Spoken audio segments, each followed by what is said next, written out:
விஜய் தான் காரணம். விஜய் என்ன காரணம்? விஜய் இந்த பக்கம் தானே வந்தோம் நாங்க, அதனால தானே செத்து போனோம் எல்லாரும். அவர் விஜய் படிச்சு சொன்னாருல்ல, இந்த மாதிரி வராதீங்க, வயசானவங்க வராதீங்க, எல்லாரும் வராதீங்க சொன்னாங்களே.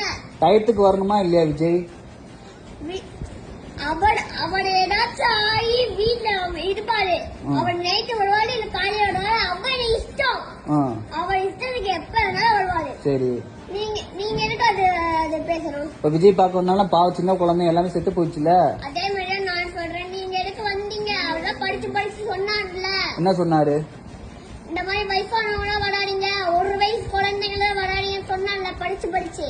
ஆமா சொன்னார்ல, அப்ப நீங்க எதுக்கு கேட்காம வந்தீங்க? அதுதான் பிரச்சனை. சரி, வந்துட்டாங்கல்ல, வந்தவங்களுக்கு கட்சியில இருந்து ஏதாச்சும் ஒண்ணு பண்ணி தண்ணி பாட்டில் அதெல்லாம் கொடுத்துருக்கலாம். லேட்டா வந்தப்ப கொஞ்சம் பார்த்து கேர்ஃபுல்லா இருங்கன்னு சொல்லிருக்கலாம். அது ஏன் சொல்லல? அதான் போலீஸ் இருக்காங்கல்ல, போலீஸோட பாதுகாப்பு. போலீஸ் பாதுகாத்துச்சா இல்லையா? அவங்க பாதுகாப்புனா எங்க ஒரு பொறுப்பு இல்ல. அவங்க விஜய்க்காக இருக்காங்க. இப்போ ஒருத்தவங்க செருப்பு எடுத்து எறிகிறாங்க, எல்லாரும் கீழே இருக்காங்க, மேல யாருமே இல்ல. விஜய்க்கு பாதுகாப்பு. விஜய் இப்படி நிக்கும் போது விஜய் நாளை நிக்கிறாங்க, எங்க யாருமே இல்ல. இப்போ ஒருத்தவங்க செருப்பு எடுத்து எறிகிறாங்க, அப்ப அது யாரு பாக்குவா? அவர் பின்னாடி திரும்பி நிக்கிறாரு, அவரை பார்க்க முடியல. அப்ப எப்படி அந்த செருப்பாடு அவரை அவர் மேலேயே விடுங்கல்ல.